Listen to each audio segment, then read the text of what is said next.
ഇന്ത്യയുമായുള്ള ഏറ്റുമുട്ടലുകളിൽ തുടരെ തിരിച്ചടികൾ നേരിട്ടിട്ടും ആറ്റിറ്റ്യൂഡ് വിട്ടൊരു കളിക്കില്ല അസീം മുനീർ. പാകിസ്ഥാൻ വീണ്ടും പ്രകോപനപരമായ പ്രസ്താവനകളുമായി രംഗത്തെത്തിയിരിക്കുകയാണ്. ഏറ്റവും ഒടുവിൽ ജമ്മു കാശ്മീർ വിഷയത്തിൽ പാക് സൈനിക മേധാവി ജനറൽ അസീം മുനീർ നടത്തിയ പരാമർശങ്ങൾ അന്താരാഷ്ട്ര ശ്രദ്ധ നേടിയിരിക്കുകയാണ്. കറാച്ചിയിലെ പാകിസ്ഥാൻ നാവികസേന അക്കാദമിയിൽ നടന്ന പാസിംഗ് ഔട്ട് പരേഡിനിടെയായിരുന്നു അദ്ദേഹത്തിന്റെ വിവാദ പ്രസംഗമുണ്ടായിരിക്കുന്നത്. പേൽഗാം ഭീകരാക്രമണത്തിന് ഇന്ത്യ ശക്തമായ തിരിച്ചടി നൽകിയതിന്റെ ക്ഷീണം മാറും മുമ്പാണ് ഈ പ്രകോപനപരമായ പ്രസ്താവനകൾ എന്നത് ശ്രദ്ധേയവുമാണ്. അസീം മുനീർ തന്റെ പ്രസംഗത്തിൽ ഉന്നയിച്ചത് ജമ്മു കാശ്മീരിന്റെ സ്വാതന്ത്ര്യത്തിന് വേണ്ടിയുള്ള നിയമപരമായ പോരാട്ടത്തെ ഇന്ത്യ ഭീകരവാദമായി ചിത്രീകരിക്കുന്നു എന്നാണ്. അതായത് മതം ചോദിച്ച് മുസ്ലിം അല്ല എന്ന് ഉറപ്പുവരുത്തി നിരപരാധികളെ കൊന്നൊടുക്കിയ ആക്രമണം. എന്തായാലും ഈ പോരാട്ടത്തിൽ കശ്മീരിലെ ജനങ്ങളോടൊപ്പം പാകിസ്ഥാൻ എന്നും നിലകൊള്ളുമെന്നും അദ്ദേഹം അവകാശപ്പെടുന്നുണ്ട്. ഭാവിയിൽ ഇന്ത്യയുടെ ഭാഗത്ത് നിന്ന് ഏതെങ്കിലും തരത്തിലുള്ള ആക്രമണം ഉണ്ടായാൽ ശക്തമായ തിരിച്ചടി നൽകുമെന്നുമാണ് അസീം മുനീർ ഭീഷണി മുഴക്കുന്നത്. കാശ്മീരിലെ ജനങ്ങളുടെ ആഗ്രഹപ്രകാരം ഐക്യരാഷ്ട്രസഭയുടെ പ്രമേയങ്ങളുടെ അടിസ്ഥാനത്തിൽ കാശ്മീർ വിഷയത്തിൽ ഒരു ഒറ്റപ്രമേയം കൊണ്ടുവരണമെന്നാണ് പാകിസ്ഥാൻ ആവശ്യപ്പെടുന്നതെന്നും അദ്ദേഹം കൂട്ടിച്ചേർത്തു. നേരത്തെയും കശ്മീർ പാകിസ്ഥാന്റെ കഴുത്തിലെ ഞരമ്പാണ് എന്ന് അസീം മുനീർ പറഞ്ഞിട്ടുണ്ടായിരുന്നു. എന്നാൽ ഇതിലും വലിയ പെരുന്നാളിന് ബാപ്പ പള്ളിയിൽ പോയിട്ടില്ല. ആ സീനിലാണ് ഇന്ത്യ. കേന്ദ്രഭരണ പ്രദേശങ്ങളായ ജമ്മു കാശ്മീരും ലഡാക്കും എന്നും ഇപ്പോഴും രാജ്യത്തിന്റെ അവിഭാജ്യ ഘടകമായി തുടരുമെന്ന് ഇന്ത്യ പലപ്പോഴായി പാകിസ്ഥാനോട് ശക്തമായി വ്യക്തമാക്കിയിട്ടുണ്ട്. ഇപ്പോഴും അതിൽ ഒരു മാറ്റവുമില്ല.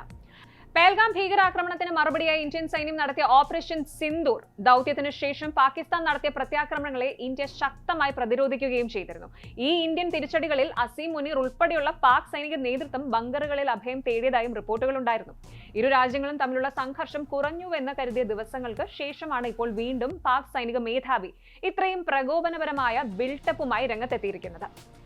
ഈ പ്രസ്താവനകളൊക്കെയും പുറത്തു വരുന്നത് പാകിസ്ഥാന്റെ സമ്പദ് വ്യവസ്ഥ തകർന്നു വീഴുന്ന ഒരു നിർണായകമായ ഘട്ടത്തിലാണ് എന്നത് നമ്മൾ ശ്രദ്ധിക്കേണ്ടതാണ്. വസീറിസ്ഥാൻ, ബലൂചിസ്ഥാൻ, അതുപോലെ ഖൈബർ പഖ്തൂൺഖ്വ എന്നിവിടങ്ങളിലെ തീവ്രവാദ ആക്രമണങ്ങൾ വർദ്ധിച്ചു വരുന്നുണ്ട്. കൂടാതെ അന്താരാഷ്ട്ര വേദികളിൽ പാകിസ്ഥാൻ കൂടുതൽ ഒറ്റപ്പെടുകയും ചെയ്യുന്നുണ്ട്. ഇത്തരമൊരു സാഹചര്യത്തിൽ ആഭ്യന്തര പ്രശ്നങ്ങളിൽ നിന്ന് ജനങ്ങളുടെ ശ്രദ്ധ തിരിക്കാനുള്ള പാകിസ്ഥാന്റെ പഴയ തന്ത്രം അല്ലെങ്കിൽ കുതന്ത്രമായ കശ്മീർ കാർഡ് വീണ്ടും ഇറക്കുകയാണ് അസീം മുനീർ എന്ന വിലയിരുത്തലുകൾ ശക്തമാണ്.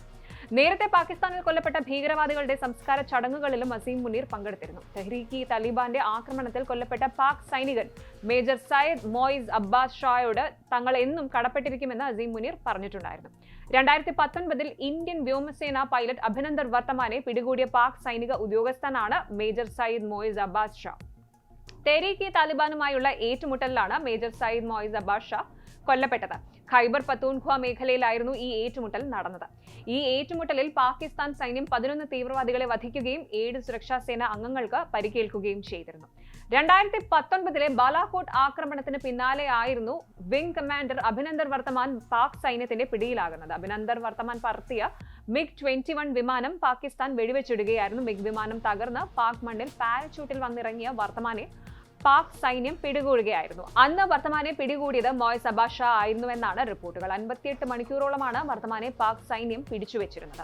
അതിനുശേഷം വർത്തമാനെ പാക് സൈന്യം ഇന്ത്യക്ക് കൈമാറുകയും ചെയ്തിരുന്നു. 2022 വീരചക്രം നൽകി രാജ്യം വർത്തമാനെ ആദരിച്ചിരുന്നു.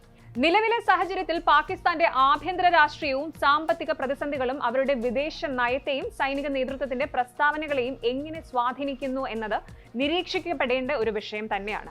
എന്തായാലും ഇന്ത്യൻ തിരിച്ചടികളിൽ ഭയന്ന് അസീം മുനീർ ഉൾപ്പെടെയുള്ള പാക് സൈനിക നേതൃത്വം ബങ്കറുകളിൽ അഭയം തേടിയ കഥ ഓർമ്മിപ്പിച്ചുകൊണ്ട് സോഷ്യൽ മീഡിയ അസീം മുനീറിനെയും എരുതിയിൽ എണ്ണ ഒഴിക്കുന്ന പോലെയുള്ള അദ്ദേഹത്തിന്റെ പ്രസ്താവനകളെയും വേണ്ട രീതിയിൽ തന്നെ ഏറ്റെടുത്തിട്ടുണ്ട്.